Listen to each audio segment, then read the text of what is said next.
Y en este momento voy a hablar acerca de un tema titulado La humildad y el orgullo. La humildad y el orgullo. Jeremías 9, 23 y 24. Este tema va a ser profundo. Vamos a analizar verdaderamente lo que es el corazón humano y la importancia de ser humildes para poder tener la gracia de Dios. Jeremías 9, 23 y 24. Así dijo Jehová: no se alabe el sabio en su sabiduría, ni en su valentía se alabe el valiente, ni el rico se alabe en sus riquezas. Mas alabes en esto el que se hubiere de alabar, en entenderme y conocerme, que yo soy Jehová, que hago misericordia, juicio y justicia en la tierra, porque estas cosas quiero, dice Jehová. La humildad no es un rasgo muy popular en el mundo moderno, sino que al contrario, la humildad es el objeto de la burla, del menosprecio en los programas de televisión, en las películas y en las mismas escuelas y universidades de parte de muchos maestros. Tampoco vamos a encontrar muchos libros en las librerías que nos hablen acerca de la humildad. La razón básica por la cual esto sucede no es difícil de encontrar. La humildad solo puede sobrevivir en la presencia de Dios. La humildad solo puede sobrevivir en la presencia de Dios. A donde Dios va la humildad. Jesús dijo: aprended de mí que soy manso y humilde de corazón. Cualquiera que siga a Jesús tiene que caracterizarse por este rasgo distintivo: ser humilde. A donde Dios va, tiene que ir la humildad. Donde Dios está, tiene que estar la humildad también. Porque no podemos divorciar ni separar a Dios de la humildad. Podemos decir entonces, ¿verdad?, que la humildad sigue a Dios como una sombra. Podemos esperar encontrar a la humildad aplaudida y alabada en nuestra sociedad, cuando también encontremos con la misma frecuencia que Dios es aplaudido y alabado. Vivimos en un mundo donde al contrario se aplaude la inmoralidad, el orgullo, la ciencia, la cobardía, el ateísmo, el poder y el dinero. Y todas estas cosas no deben de extrañarnos, ¿verdad?, de que la humildad haya sido en medio del mundo que vivimos, haya sido asfixiada en medio de esta atmósfera totalmente contraria a la moral. Vamos a ver en primer lugar en esta mañana que tener un espíritu de arrogancia, el creer que yo puedo salir adelante, el creer que yo puedo ser papá, el creer que yo puedo ser estudiante, el creer que yo me puedo casar, el creer que yo puedo ser político, el creer que si yo llego a ser gobernador o presidente, yo puedo ofrecerle al pueblo un cambio. Cualquier cosa que el ser humano experimenta y que crea que puede, sin Dios, es arrogancia. Es simple y pura arrogancia. Cualquier cosa que el ser humano intente llevar a cabo sin la ayuda de Dios, repito, es mera arrogancia. Confiar en Dios y ser orgulloso son dos actitudes totalmente divorciadas y opuestas. Por ejemplo, el rey Salomón en Proverbios capítulo 28, versículo 25, dijo estas palabras. Proverbios 28, 25, el altivo de ánimo suscita contienda, mas el que confía en Jehová prosperará. Vean ustedes que aquí se está totalmente contrastando la altivez, la arrogancia, el orgullo con la confianza en Dios, que es la persona que reconoce que es confiar en Dios, reconocer que sin Él nada puedo hacer. Precisamente como no confío ni siquiera en mí mismo y me doy cuenta que soy incapaz de hacer nada en la vida si no estoy agarrado de Jesús, esto es precisamente lo contrario a separarme de Dios, a no leer la Biblia, a no tener oración, a no tener amigos cristianos, a no necesitar una iglesia, a creer que puedo salir adelante y enfrentar los problemas y los gigantes y los obstáculos y el sufrimiento y el desánimo y la desilusión sin tomar en cuenta a Dios. Es pura arrogancia. Aquí nos encontramos entonces que hay dos fuerzas en el universo, nada más. La humildad contra el orgullo. No se puede en la vida estar en un bando en medio. O pertenecemos al bando de los autosuficientes, de los autónomos, de los que se gobiernan a sí mismos, de los que se creen dioses, o pertenecemos al bando de aquellos que, por reconocer nuestra incapacidad, nuestra debilidad, nuestra insuficiencia, hemos corrido a refugiarnos en la roca que es Jehová. El que habita al abrigo del Altísimo morará bajo la sombra del Omnipotente. El que ha corrido a refugiarse en Dios porque, Padre, tú eres mi fortaleza, mi castillo, mi salvación, no temeré, porque tú eres mi castillo, mi fortaleza. Él me prospera, Él me cuida, Él me da paz, Él me da satisfacción, Él me da todo aquello que yo necesito. Dios me lo da cuando Él me ve, que yo le demuestro que necesito de Él. Simplemente levantarte en la mañana, sin tener un tiempo con Dios, sin orar en la mañana, sin tener un devocional con Dios, arrogancia. Hemos creído de una forma equivocada que la arrogancia o el orgullo es la persona que así camina, ¿verdad? Eso es petulancia, eso es vanidad, pero no necesariamente es arrogancia, porque hay personas que son humildemente orgullosos. Hay personas que no necesariamente, tú puedes llevar a una persona y, ¿cómo está hermanito? ¿Verdad? Y así camine, a su nombre, gloria, etcétera, etcétera. Y sin embargo, detrás de esa aparente religiosidad, se encuentra un corazón tan orgulloso que lo descubres cuando ese hermano lo exhortas y brinca y no te habla en 2 semanas. Vemos pues cómo el orgullo está tan escondido en nuestro corazón, que tenemos que discernir cuando saca su cabeza para poder cortársela. En Juan capítulo 6, versículo 35,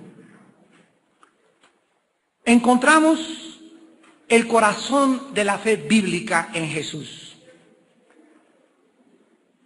En Juan 6, versículo 35, encontramos el núcleo, el centro de lo que es realmente decir: tengo confianza, creo en Jesús, tengo fe, la fe que salva.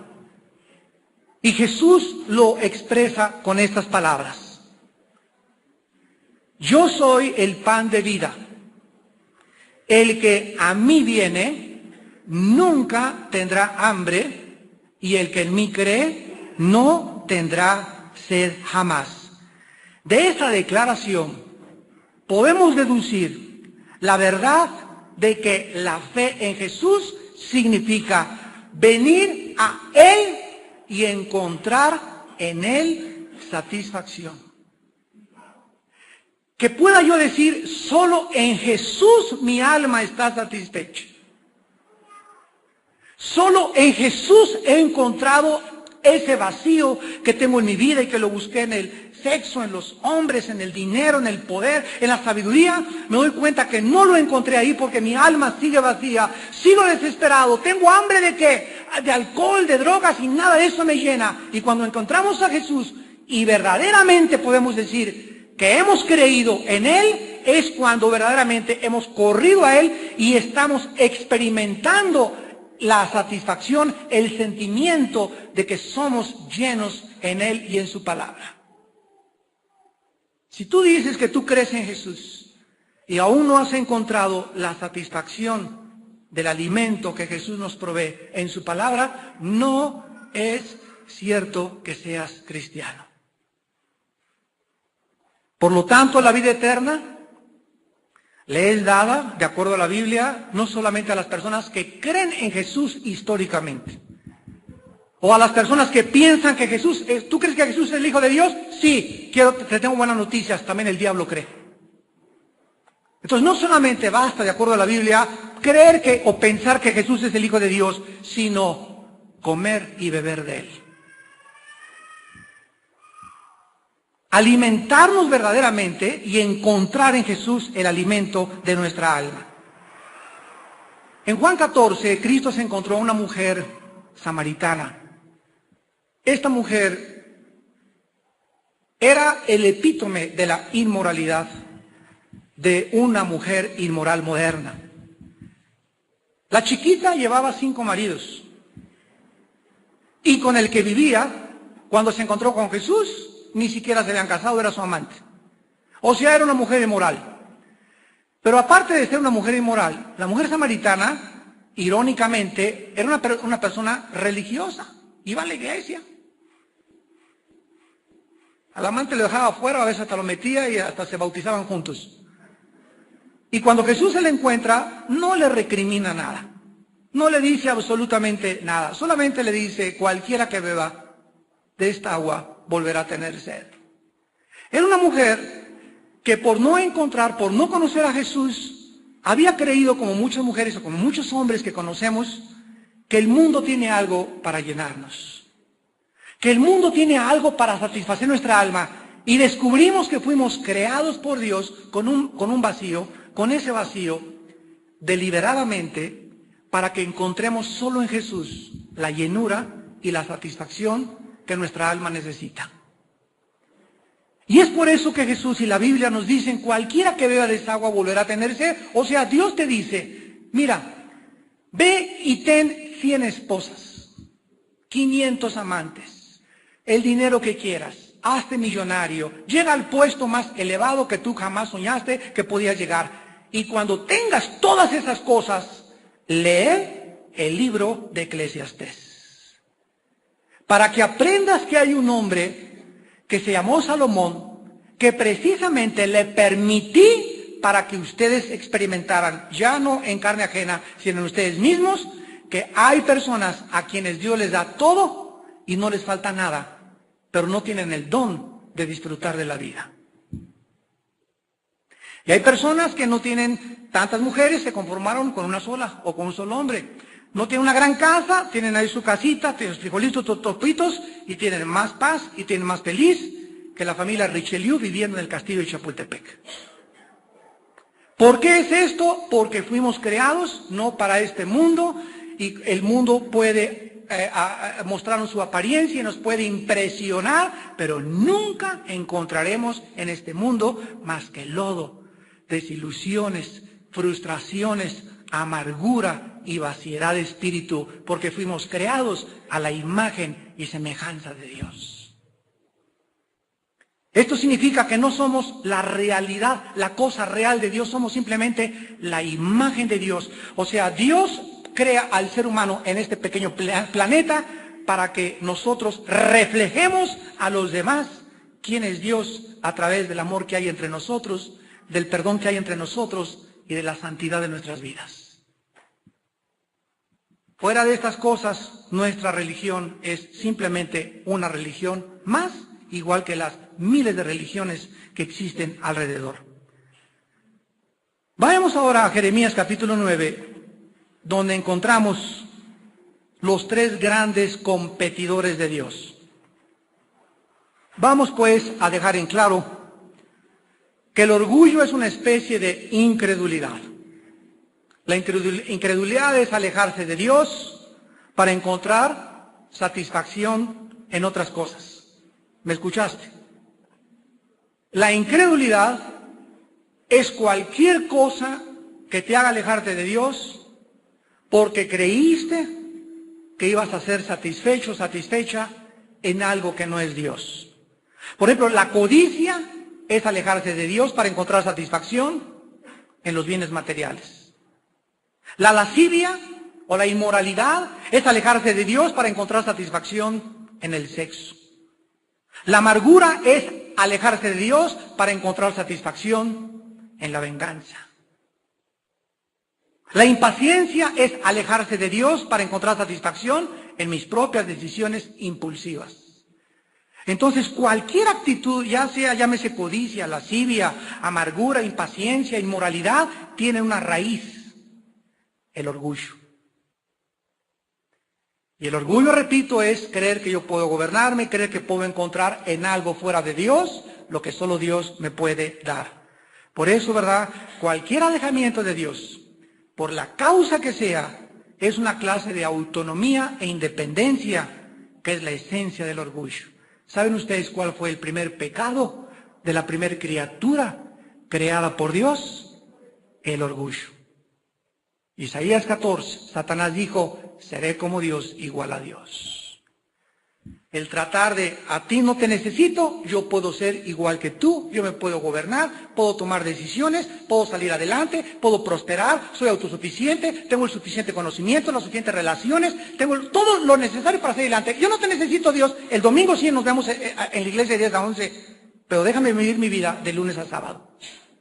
Orgullo en el corazón.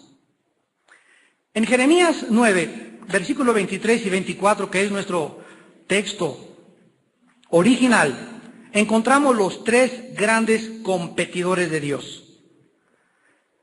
Los tres grandes competidores de Dios por la gloria y orgullo del corazón humano.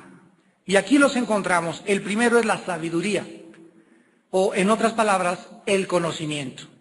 El segundo es el valor, o en otras palabras, el poder. Y en tercer lugar, las riquezas, en otras palabras, los bienes materiales. Estos tres grandes competidores contra Dios por nuestro corazón, cada uno de ellos nos va a tentar para hacernos creer que yo voy a encontrar satisfacción en conocer mucho, en ser muy intelectual, en ser un filósofo, etcétera, etcétera. El otro me va a tentar y me va a hacer creer que si yo tengo poder, tengo influencia. Si yo tengo poder, puedo ser arbitrario. Si tengo poder, puedo ser déspota. Si tengo poder, puedo dominar y controlar a los demás. Por lo tanto, voy a ambicionar el poder y voy a querer llegar a tener algo para poder dominar o estar arriba de alguien más.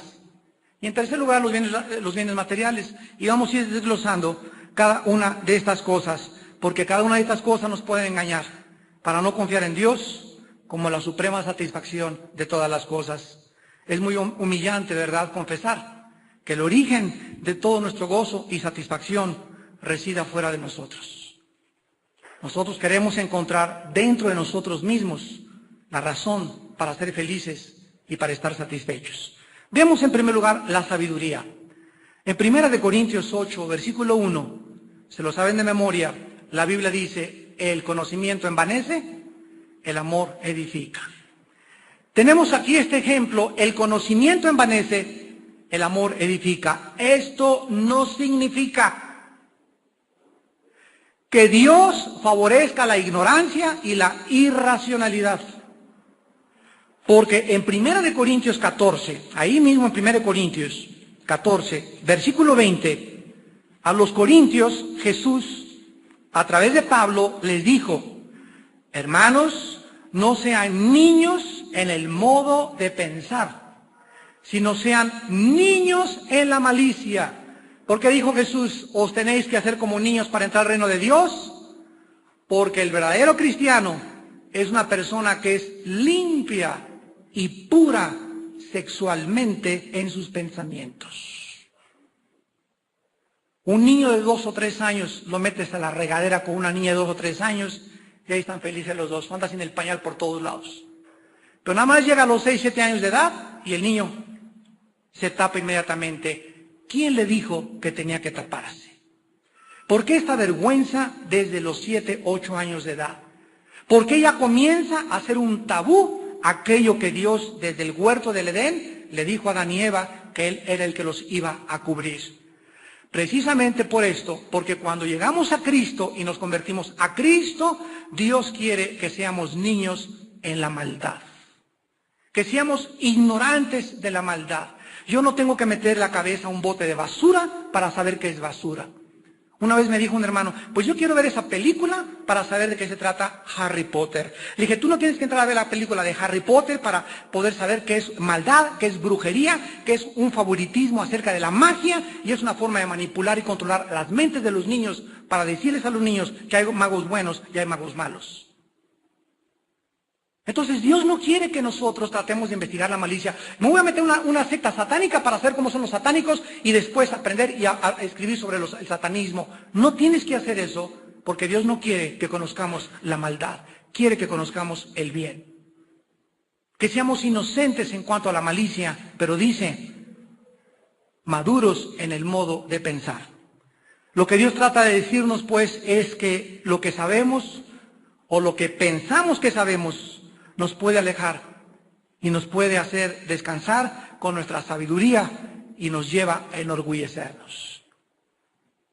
Esta es la razón por la cual dentro de la vida cristiana hay consejería.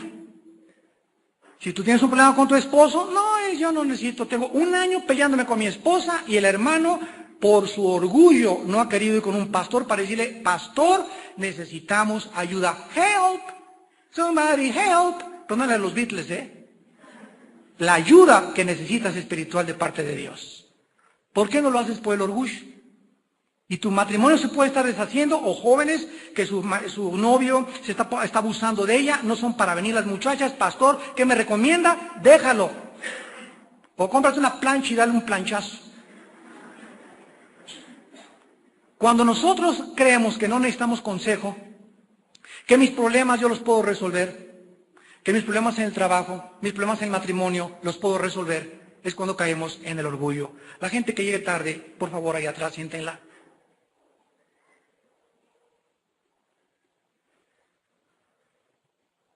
La facultad del conocimiento nos fue dada por Dios para que le podamos conocer. No para enriquecerme con Sócrates, Platón, Nietzsche, Hitler, Marx, Freud, etcétera, etcétera, e envanecer mi mente. La mente me fue dada por Dios para que mi mente pueda tener la capacidad de conocer no lo finito, sino lo infinito. Lo finito envanece, lo infinito edifica. ¿Me va siguiendo? Por eso cuando venimos a la Biblia, hay personas que vienen a la Biblia con ese motivo, de hacerse teólogos, para discutir y ganar argumentos.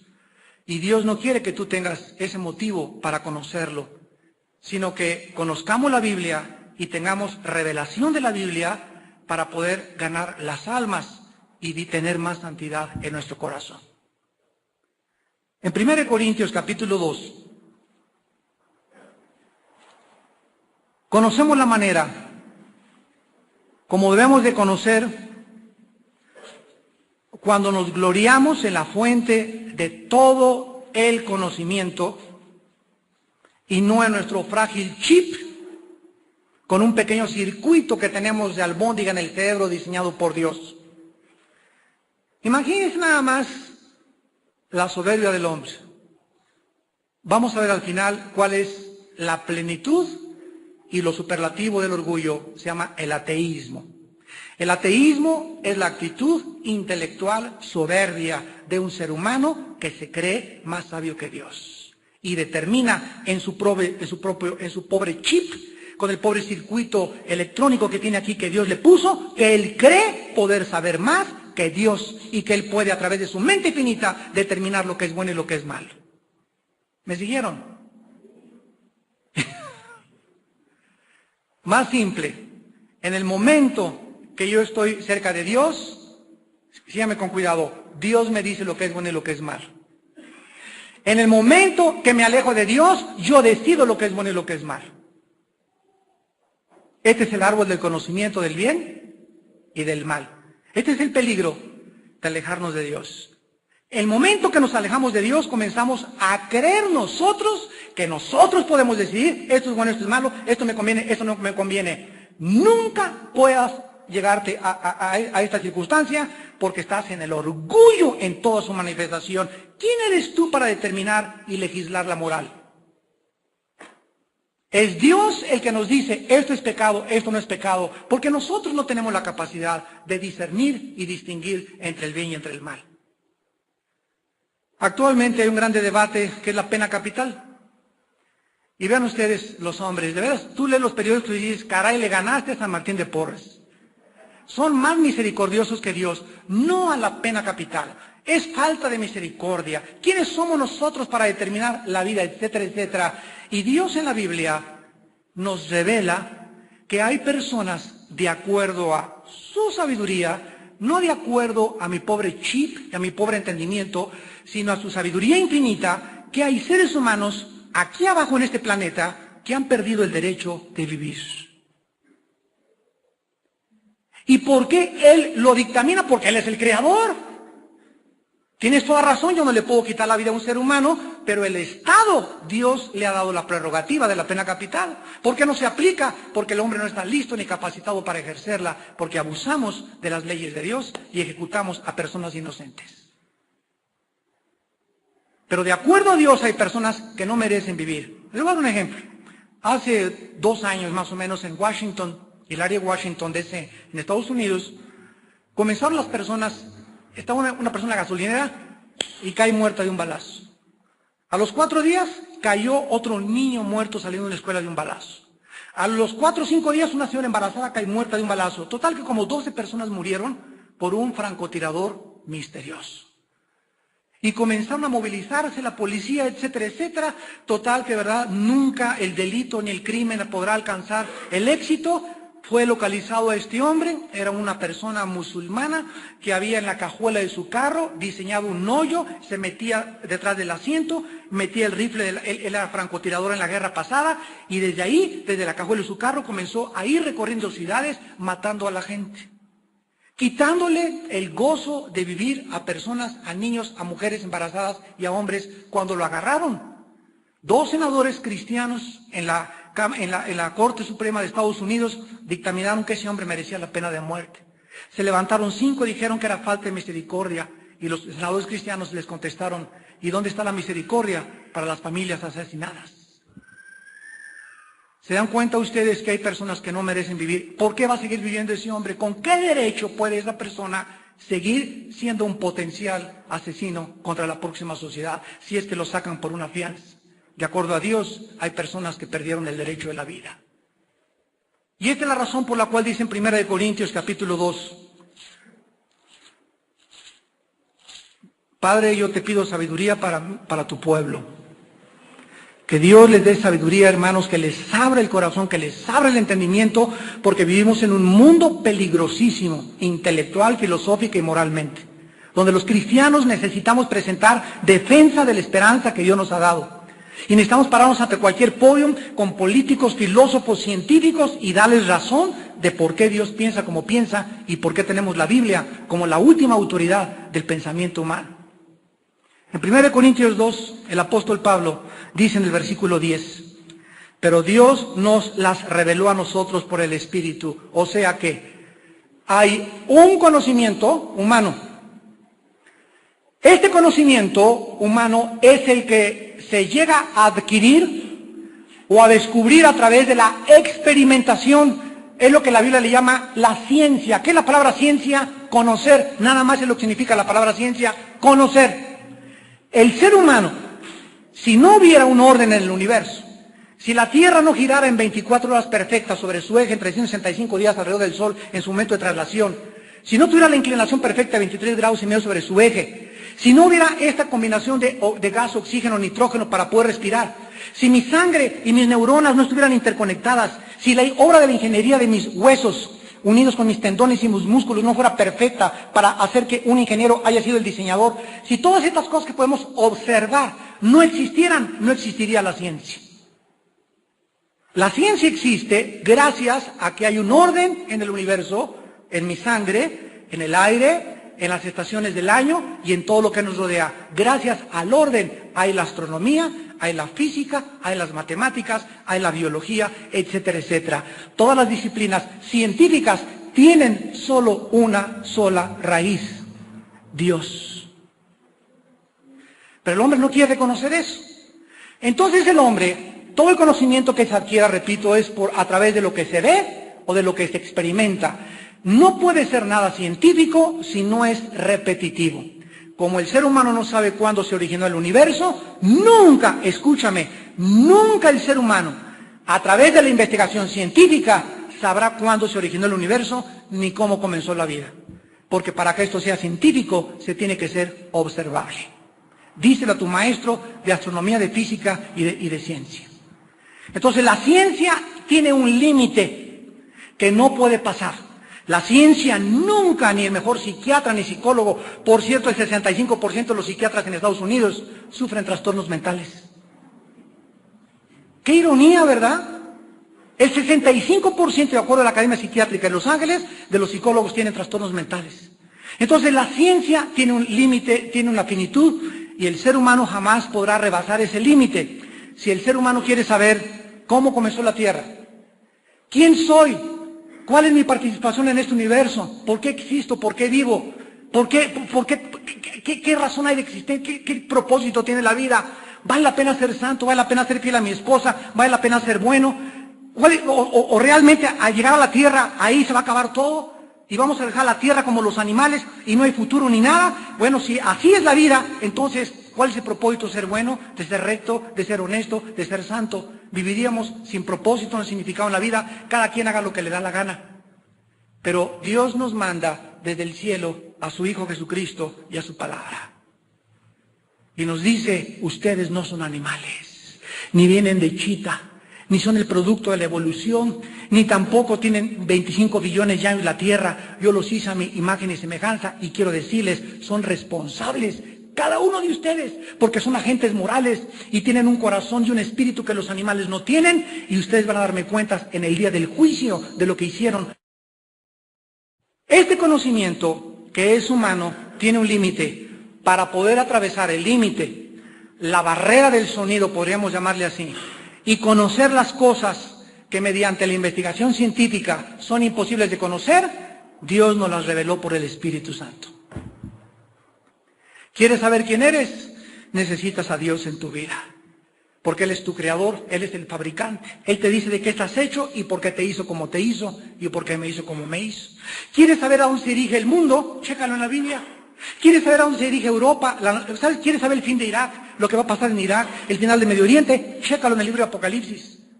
¿Quieres saber exactamente el fin de la humanidad? Chécalo en Apocalipsis 20, 11 al 15, el juicio, el gran trono blanco.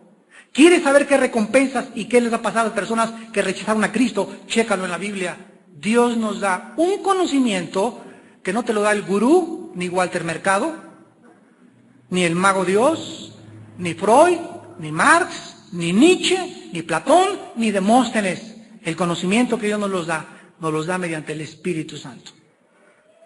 Y dice 1 Corintios 2:10, porque el Espíritu todo lo escudriña, aún lo profundo de Dios.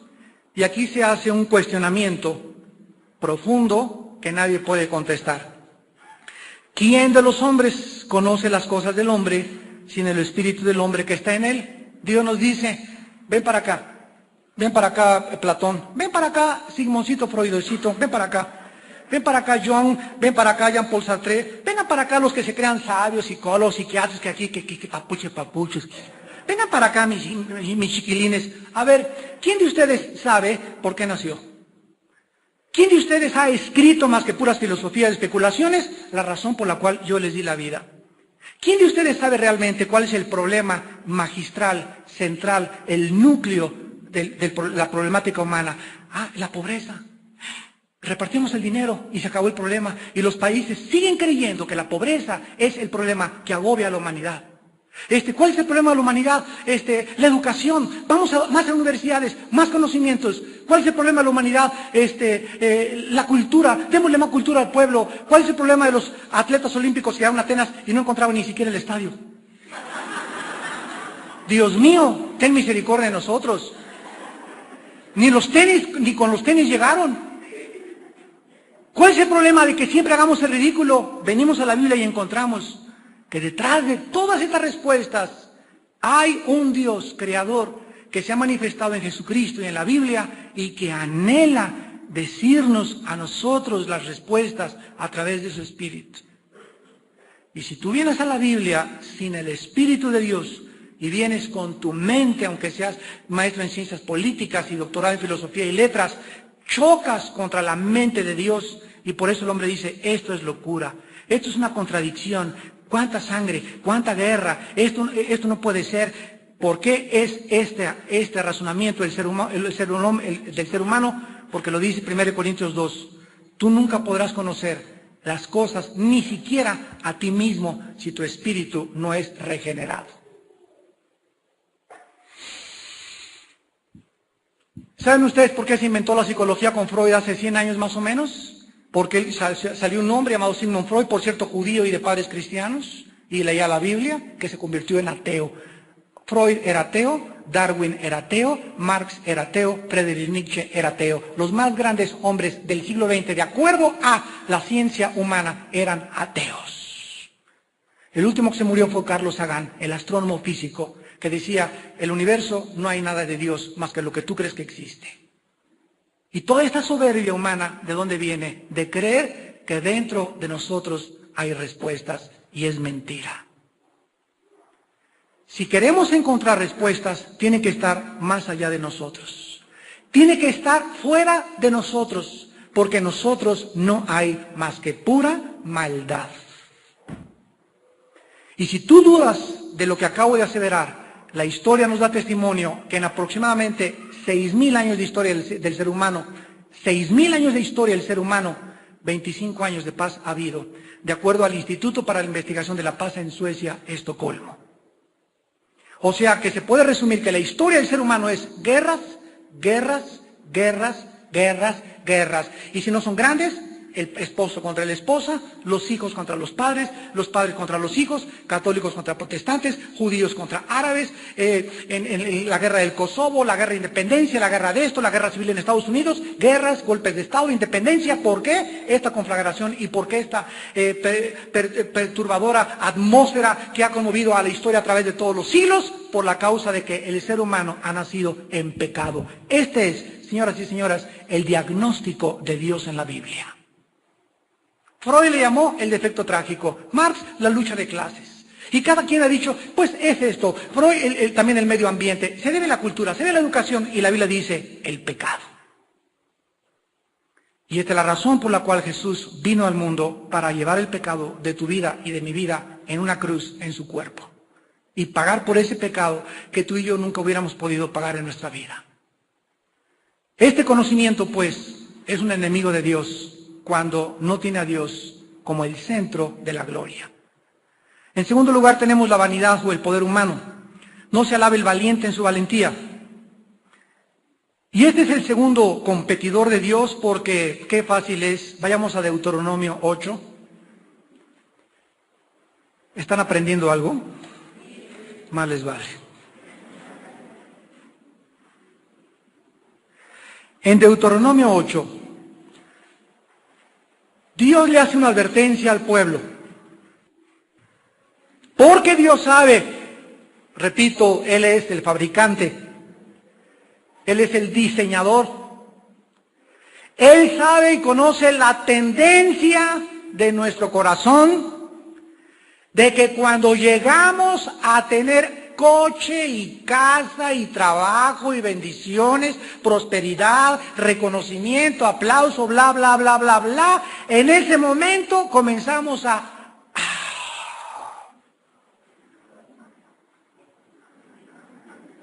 enorgullecernos, a creernos que lo que tenemos, lo que vestimos, lo que hemos logrado, a creernos algo, ya estamos en la televisión y hablamos ya como sabios y como dioses y esto y el otro, y otros hasta Dios no existe, es una babosada ser cristiano, y comenzamos a oír tantas barbaridades que tienen como raíz el orgullo, la soberbia, la jactancia de creer que en nosotros hay respuestas.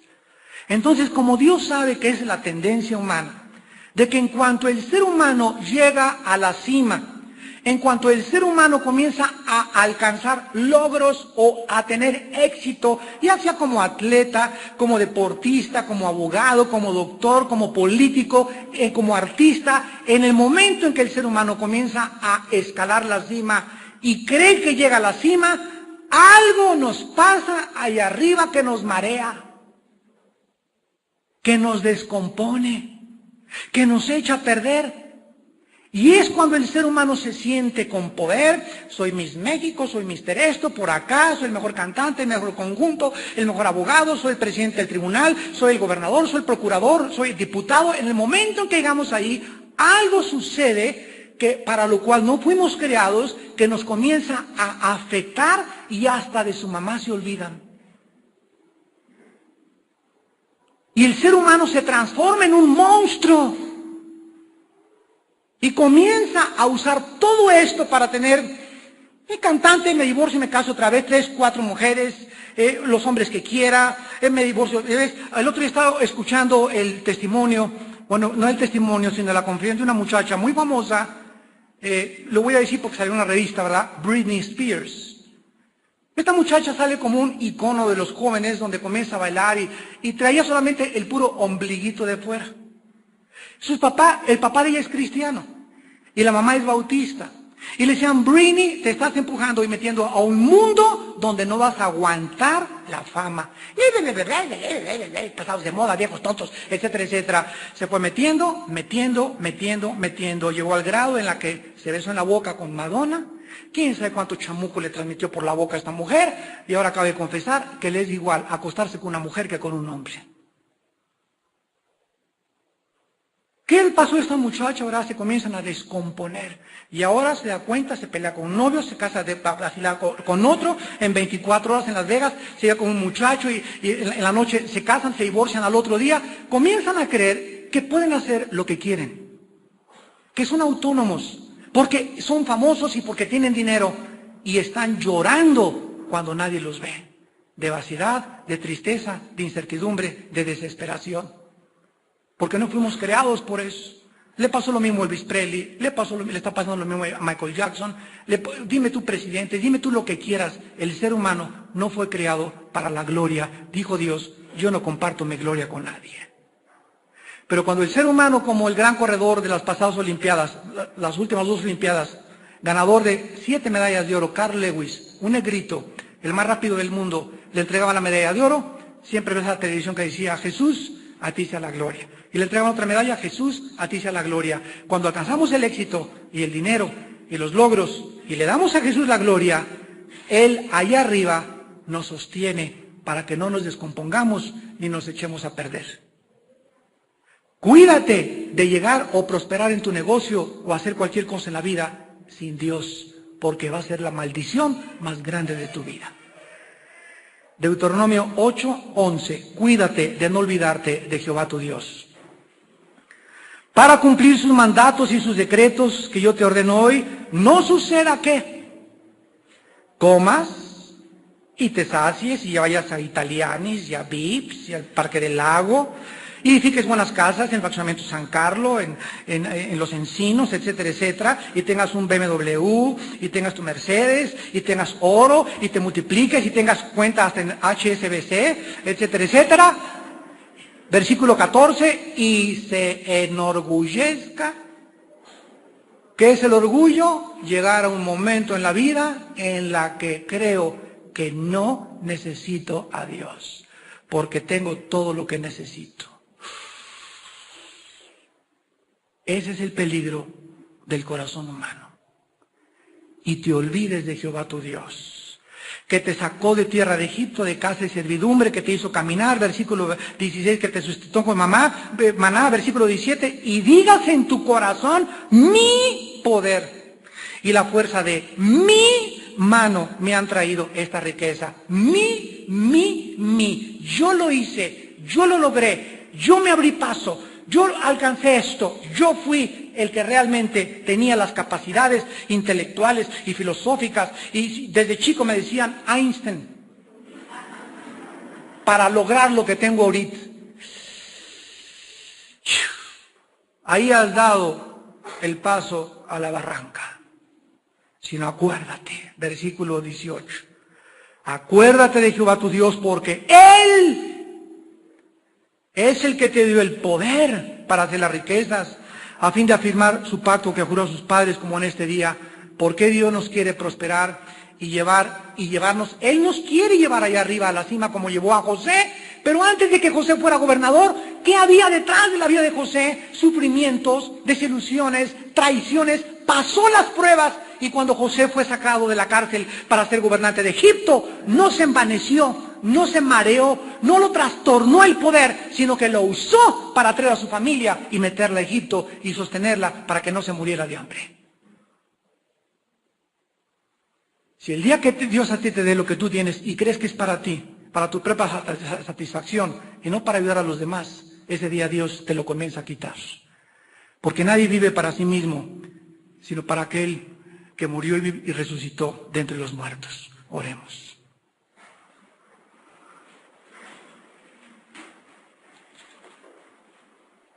Padre, te damos gracias por tu palabra, maravillosa palabra de Dios, porque no nos has dejado solos. No vagamos sin rumbo, sin propósito en esta vida, sino que sabemos perfectamente bien quién eres, porque tu Hijo Jesucristo nos lo ha revelado. Si hay alguna consolación en Cristo, si algún consuelo, si alguna comunión del Espíritu, si algún afecto entrañable, si alguna misericordia, completen mi gozo sintiendo lo mismo. Nada hagan por contienda o por vanagloria, antes bien con humildad, estimando cada uno a los demás como superiores a él mismo, no mirando cada uno por lo suyo propio, sino cada cual también por los de los otros. Haya pues en vosotros este sentir que hubo también en Cristo Jesús. Si alguien tenía de qué gloriarse, si alguien tenía de qué enorgullecerse, si alguien tenía de qué jactarse, fue Jesús, el creador del universo. Pero él no estimó el ser igual a Dios como cosa que aferrarse, sino que se despojó.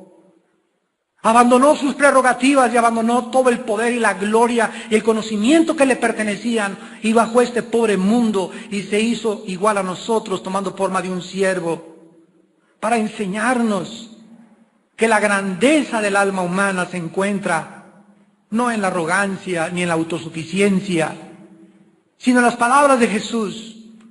Yo no he venido a hacer mi voluntad, sino la voluntad del que me envió. La grandeza del espíritu humano se encuentra cuando el ser humano encuentra su dependencia, su necesidad, su hambre y su sed en Dios. Esta es la humildad. Humillaos pues bajo la poderosa mano de Dios, echando toda nuestra ansiedad sobre Él, porque Él tiene cuidado de nosotros. Al vivir sin preocupaciones, estamos viviendo humildemente. Humíllense echando vuestra ansiedad sobre Él. El estorbo por lo cual vives tan preocupado y tan ansioso es tu orgullo, que crees que puedes, sin Dios, salir adelante. Gracias, Padre, porque nos creaste para ti, y fuera de ti nuestra alma nunca tendrá la satisfacción, ni la plenitud, ni el gozo que podemos tener, porque solo en tu presencia hay plenitud de gozo. En esta mañana hay muchos de ustedes vacíos, desorientados, desesperados, sin propósito ni significado en la vida. Y yo te invito a que vengas en esta mañana a la cruz de Cristo. Que vengas a esa cruz donde Dios hizo la paz mediante la sangre de su Hijo para decirnos que nos amaba y que te quiere perdonar y que ya no puedes tú seguir viviendo en tus propias fuerzas. Haz a un lado tu orgullo e inclínate y arrodíllate en esta mañana ante la presencia del Rey. ¿Qué tengo que hacer, me preguntarás, para iniciar mi vida con Dios? La Biblia dice en primer lugar que te arrepientas de tus pecados, que reconozcas que vives equivocadamente y que si tú sigues creyendo que tú eres el gobernador de tu vida, si tú crees que eres tan autosuficiente de no necesitar a Dios, la Biblia dice: serás hastiado de tus propios caminos, porque el desvío de los ignorantes los matará, y la prosperidad de los necios los echará a perder. Mas el que me oyere, habitará confiadamente, sin temor del mal. Ven a Cristo en esta mañana y reconoce que Él en la cruz pagó con su sangre por tus pecados. Y ábrele tu corazón. Y ahí desde tu lugar, dile estas palabras en el silencio de tu alma. Señor mío y Dios mío, reconozco que soy pecador, pecadora delante de ti, que he vivido en autosuficiencia, creyendo que sin ti puedo lograr obtener algo. Perdóname. Perdóname, Señor, porque esto es rebelión e incredulidad. Creo que en la cruz tu Hijo pagó con su sangre por mis pecados y te pido, Jesús, que me laves con tu sangre, que me aceptes tal como soy de pecador.